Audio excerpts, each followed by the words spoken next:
할렐루야. 오늘 하나님 말씀을 출애굽기 20장 1절에서 17절까지 말씀을 함께 봉독을 했죠.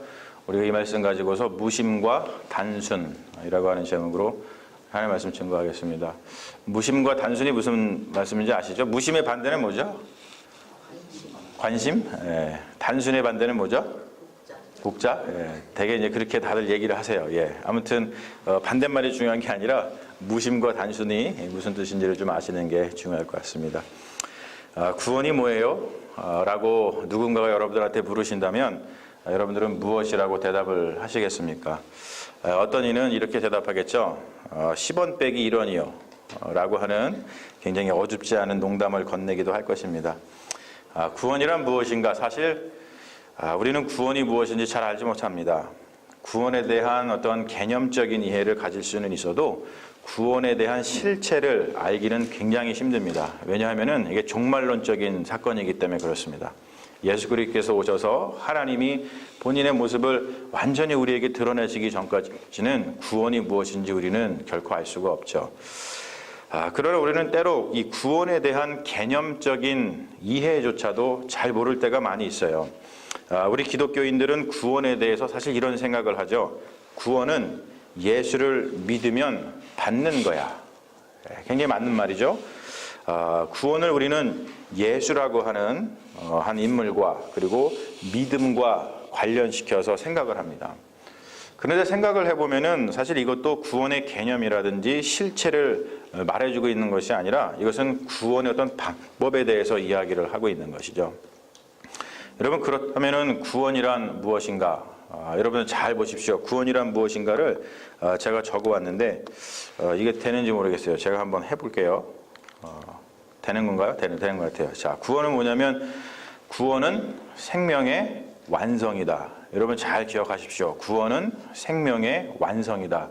이것이 바로 구원에 대한 근본적인 개념입니다. 하나님은 우리에게 완전한 생명을 주셨어요.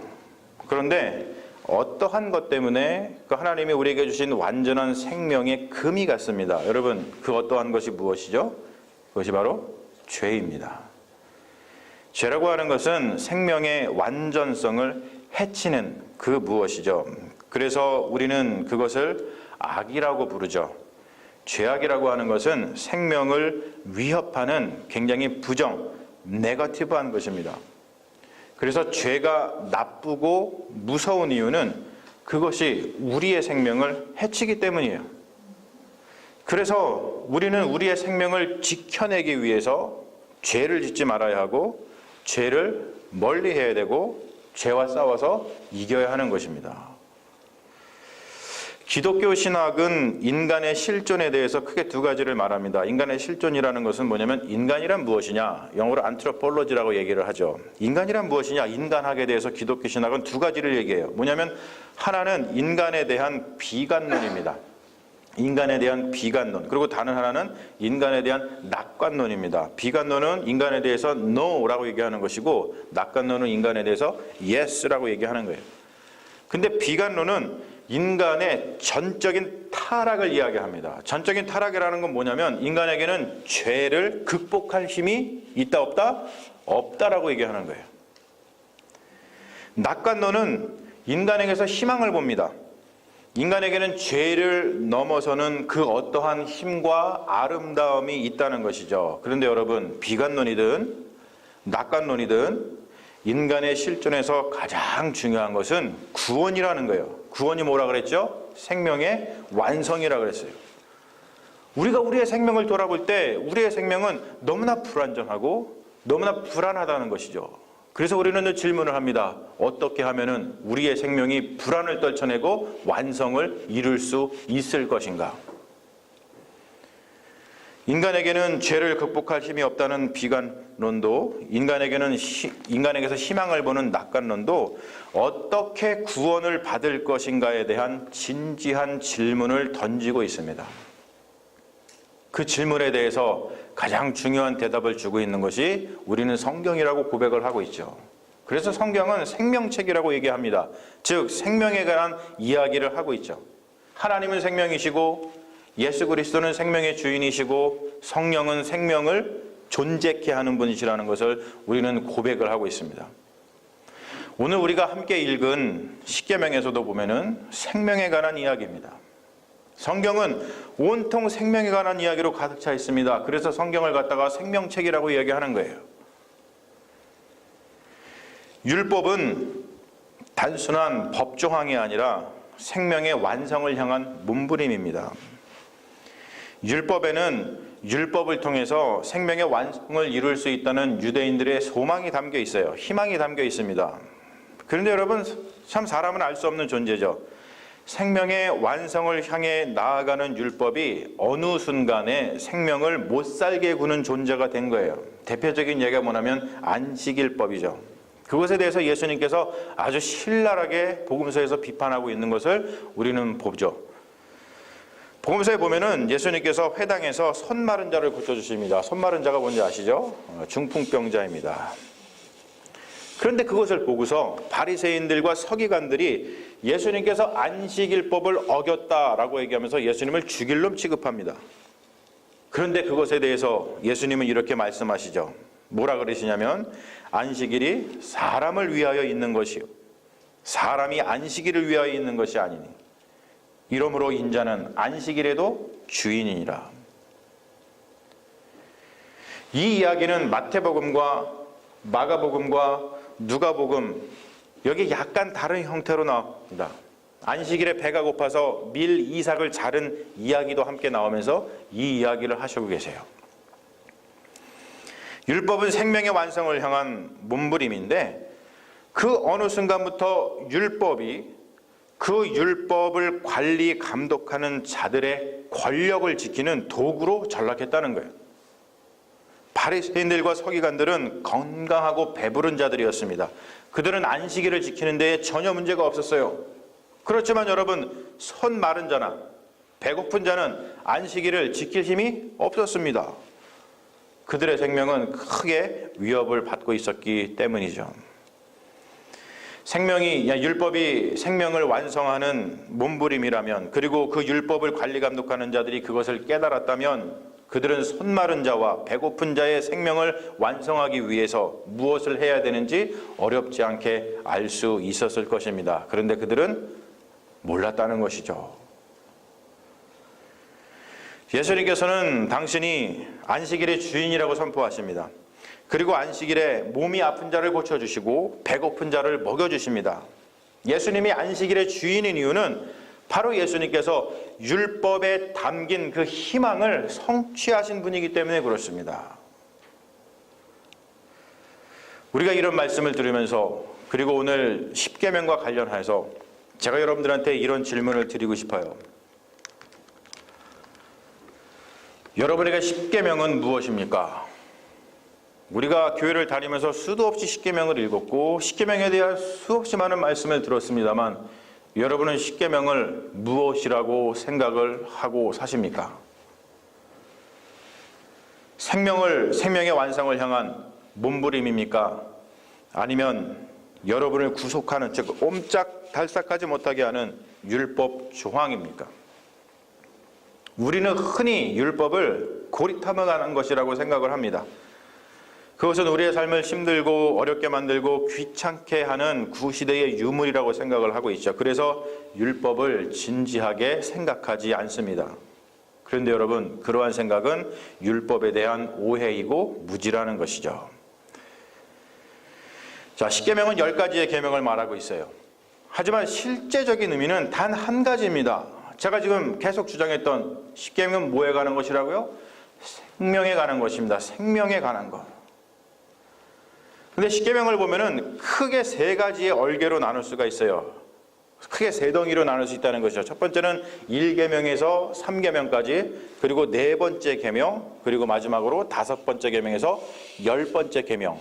이 3개의 덩이로다가 나누어서 볼 수가 있어요. 그러면 우리가 우선 1계명에서부터 3번째 계명의 의미를 한번 살펴보도록 하겠습니다. 거기에 보면 이런 말씀이 나오죠. 너는 나 외에 다른 신을 내게 두지 말라. 너를 위하여 우상을 만들지 말라. 내 하나님 여호와의 이름을 망령되게 부르지 말라. 여러분, 이 말씀을 보면서 여기에서 핵심되는 단어가 한 가지 나옵니다. 그 단어가 뭐냐면 우상이에요. 우상. 여러분, 우상이란 무엇입니까? 생각해 보셨어요? 우상이 무엇인지? 제가 가르쳐 드릴게요. 우상이라고 하는 것은 바로 생명을 해치는 힘입니다. 그럼 반대로 하나님은 뭐예요? 하나님은 생명을 살리는 힘입니다.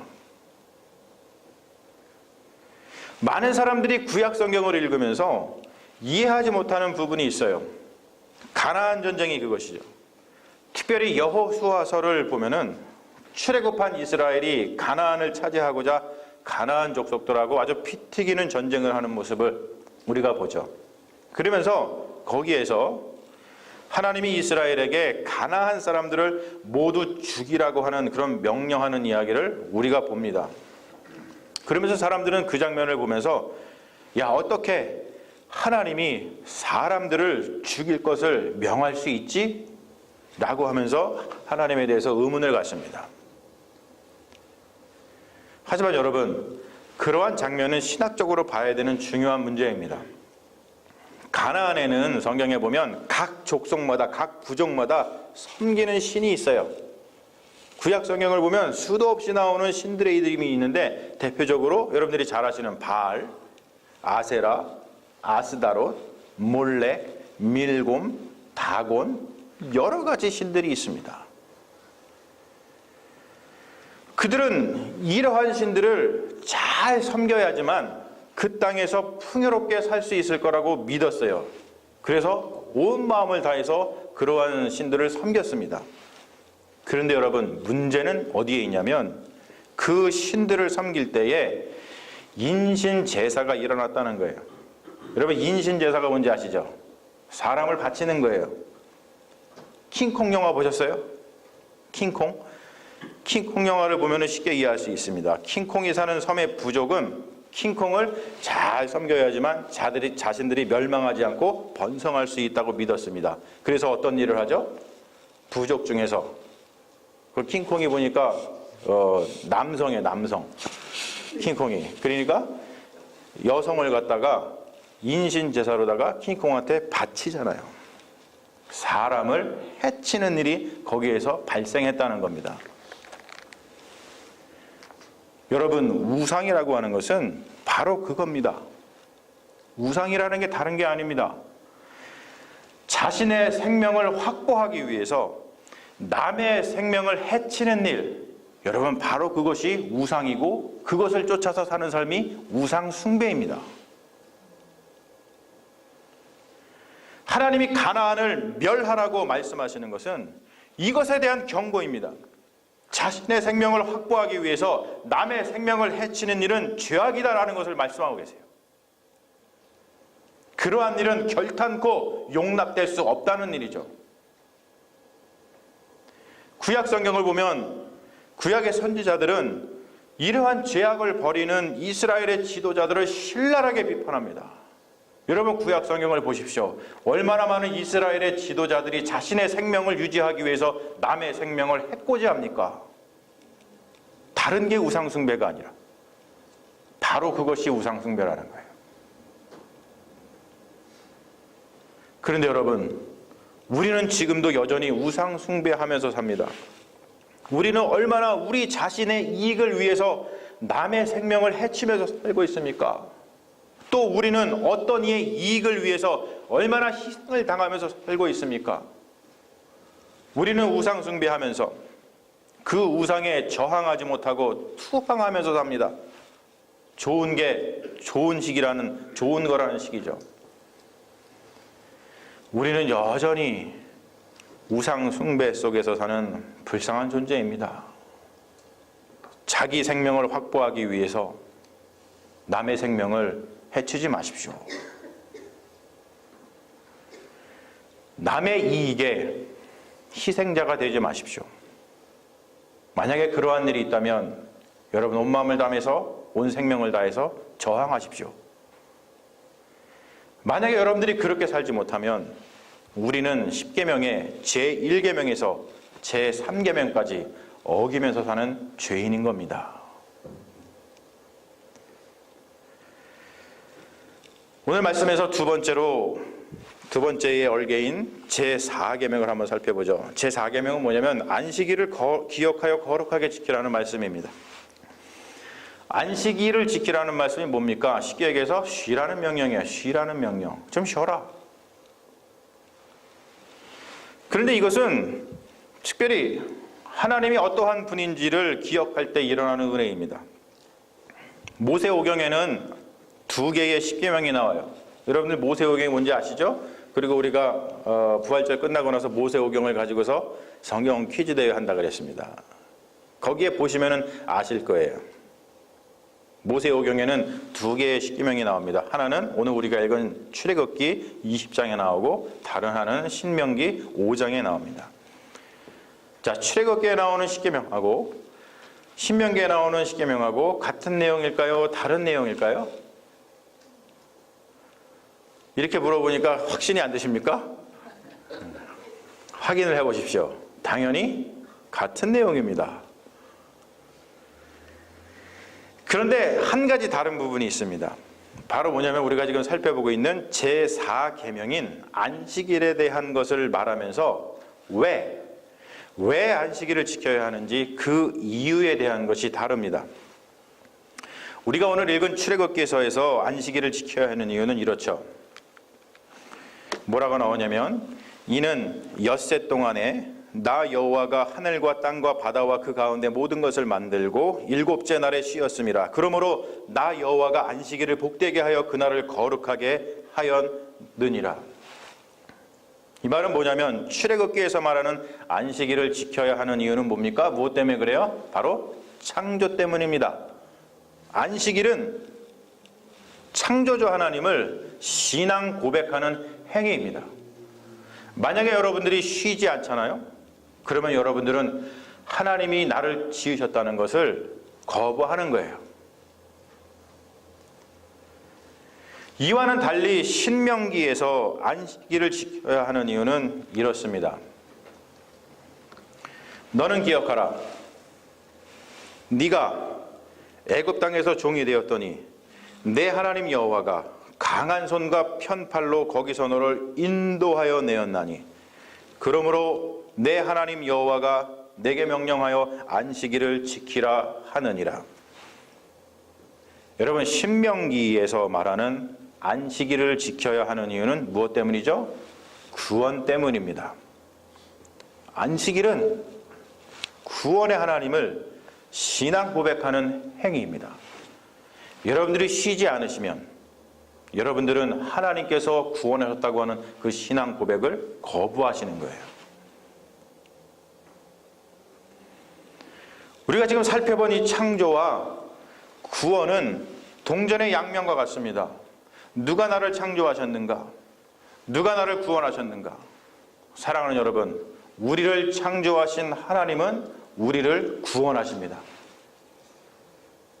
하나님은 당신의 피조물을 끝까지 책임지십니다. 생명을 완성하시는 분은 하나님이십니다. 그래서 우리 주 예수 그리스도께서는 이렇게 말씀하시는 거예요. 공중의 새를 보라. 심지도 않고 거두지도 않고 창고에 모아들이지도 아니하되 너희 하늘 아버지께서 기르시나니 너희는 이것들보다도 귀하지 아니하냐. 너희 중에 누가 염려함으로 그 키를 한 자라도 더할 수 있겠느냐. 또 너희가 어찌 의복을 위하여 염려하느냐. 들의 백합화를 보라. 어떻게 자라는가 생각하여 보라. 수고도 아니하고 길쌈도 아니하느니라. 그러므로 염려하여 이르기를 무엇을 먹을까, 무엇을 마실까, 무엇을 입을까 하지 말라. 이는 다 이방인들이 구하는 것이라. 이방인들이 누굽니까? 창조와 구원을 모르는 사람들입니다. 하나님께서 창조하시고 하나님께서 구원하셨다는 것을 고백하지 않은 사람들을 이방인이라 그러는데 그 이방인들이라. 너희 하늘 아버지께서 이 모든 것이 너희에게 있어야 할 줄을 아시느니라. 할렐루야. 누가 내 생명의 주인입니까? 정말로 하나님이 우리의 생명의 주인이십니까? 그렇다면 왜 우리는 쉬지를 못합니까? 우리는 우리의 생명을 스스로 보장하기 위해서 우리의 생명을 얼마나 소진하면서 살아가고 있습니까? 사랑하는 여러분, 안식일에 들로 산으로 놀러 가는 것이 쉬는 것이 아니라 창조주 하나님과 구원자 하나님을 기억하는 것이, 그것이 바로 쉬는 것입니다. 그 신앙 고백이 철저하지 않으면 우리는 결국에 자기 스스로 자기 생명을 보장하기 위해서 평생 자기의 생명을 못 살게 구는 죄의 상태로 우리를 밀어놓고 말 것입니다.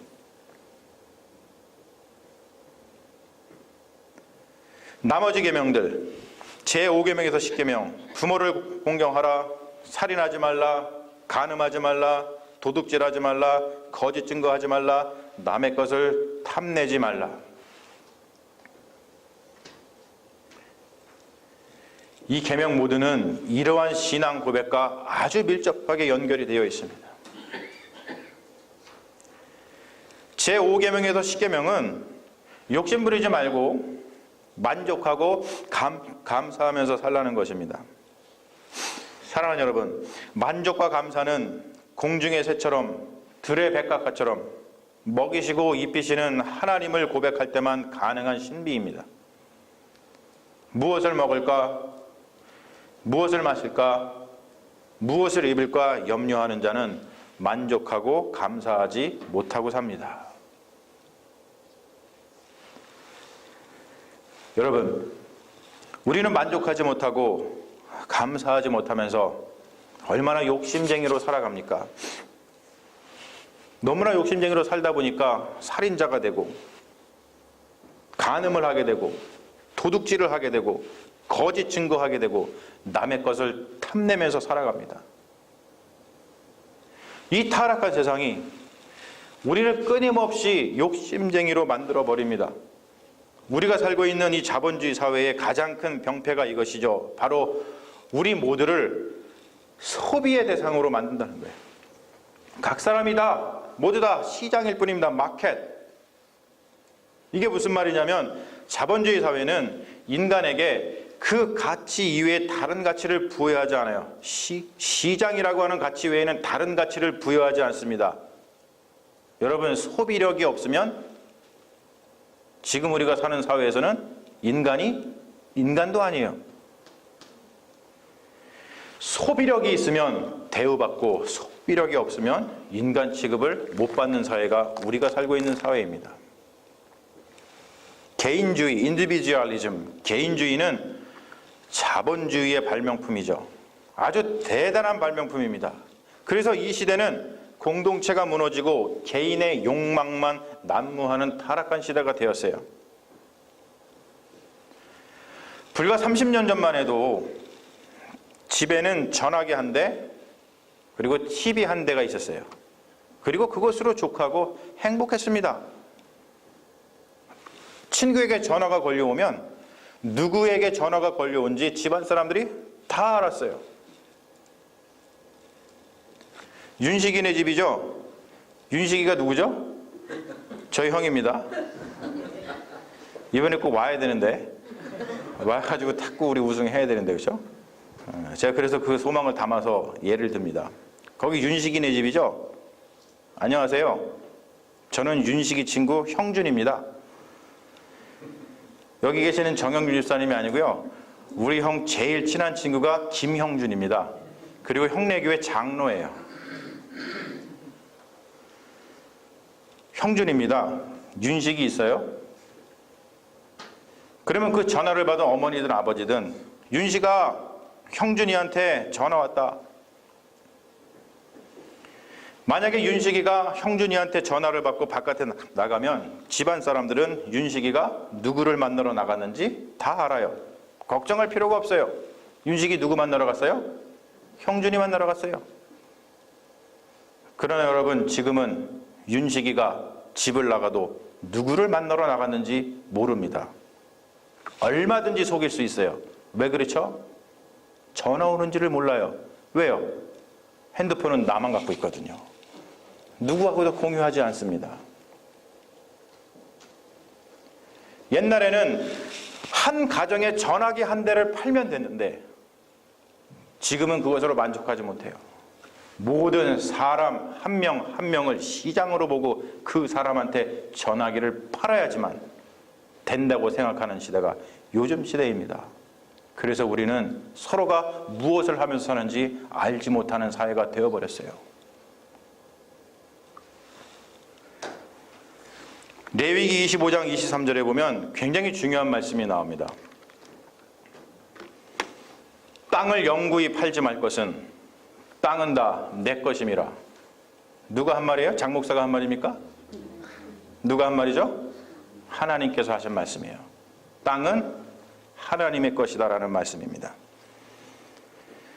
그런데 여러분, 우리는 그 땅을 차지하기 위해서 얼마나 많은 욕심을 부리고 있습니까? 땅은 하나님의 것이기 때문에 땅에서 난 산은 다 하나님의 것입니다. 여러분 생각해 보십시오. 땅에서 나지 않은 것으로 만든 것이 어디에 있어요?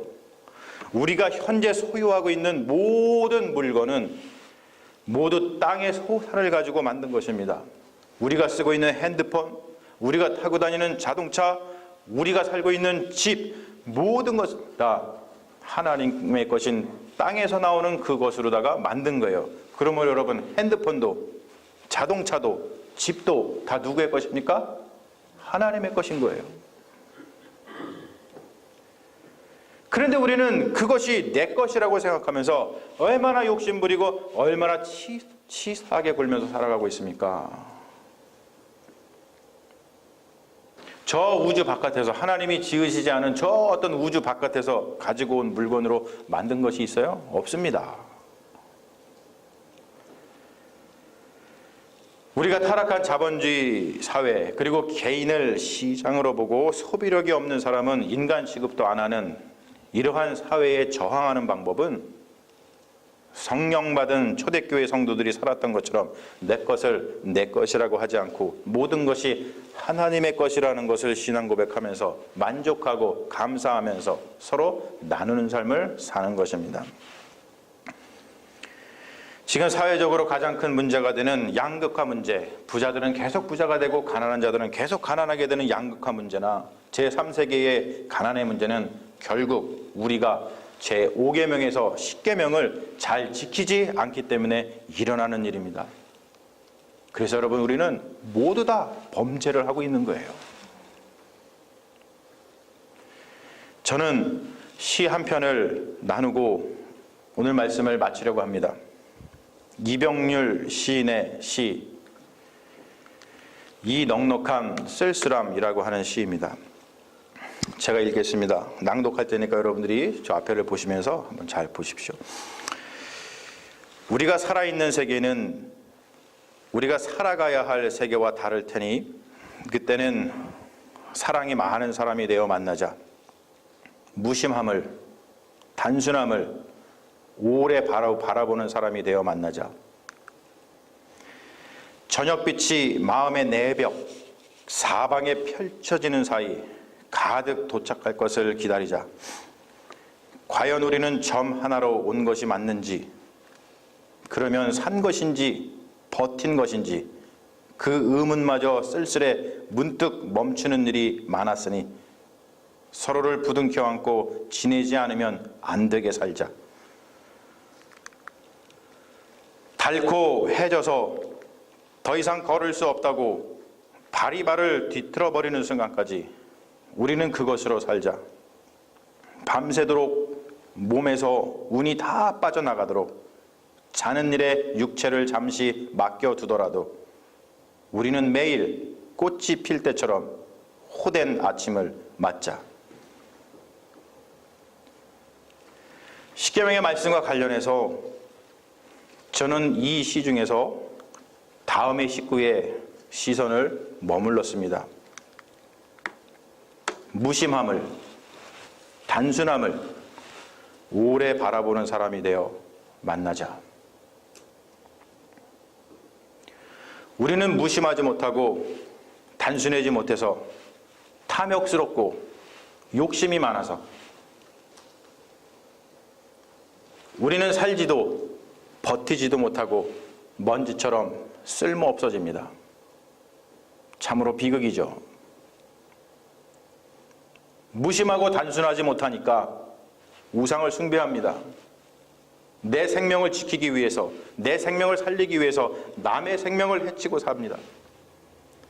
무심하고 단순하지 못하니까 창조주 하나님과 구원자 하나님을 생각하지 못하고 자기가 자기의 생명을 확보하기 위해서 자신의 생명을 못살게 굴고 소진하면서 삽니다.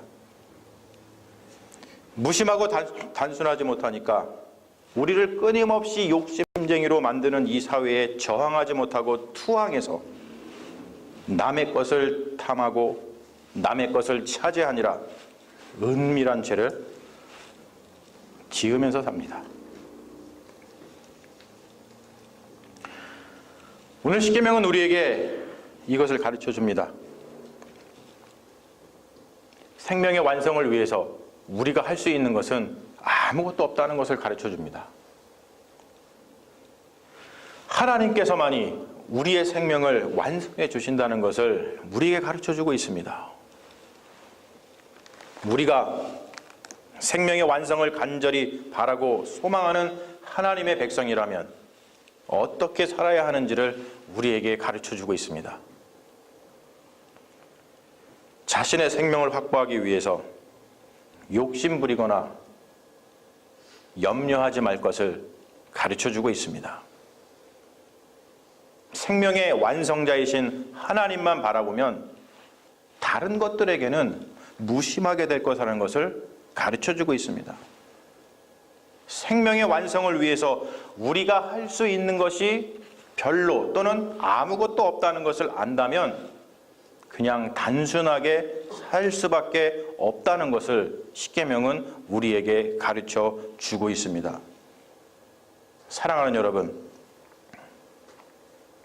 십계명의 말씀을 통해서 우리가 이러한 깨달음을 얻고 우리의 생명을 완성해 주시는, 즉 우리를 구원해 주시는 하나님만 바라보면서 바로 저 마지막 문구처럼 무심함과 단순함을 오래 바라보는 사람, 무심함과 단순함을 오래 바라보는 그러한 사람이 되었으면 좋겠습니다.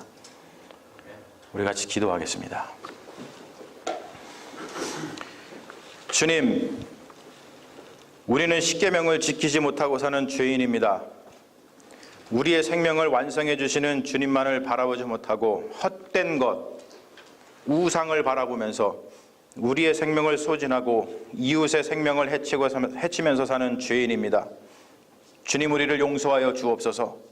오늘 말씀을 통하여서 누가 우리의 생명을 완성해 주시는지 다시 깨달아 생명을 완성해 주시는 주님만 바라보면서 모든 염려를 내려놓고 무심함과 단순함을 오래 바라보면서 생명을 완성해 주시는 하나님 안에서 참된 평안과 구원의 기쁨을 누리는 주님의 자녀가 되게 하여 주옵소서. 안식일의 주인이신 우리 주 예수 그리스도의 이름으로 기도합니다. 아멘.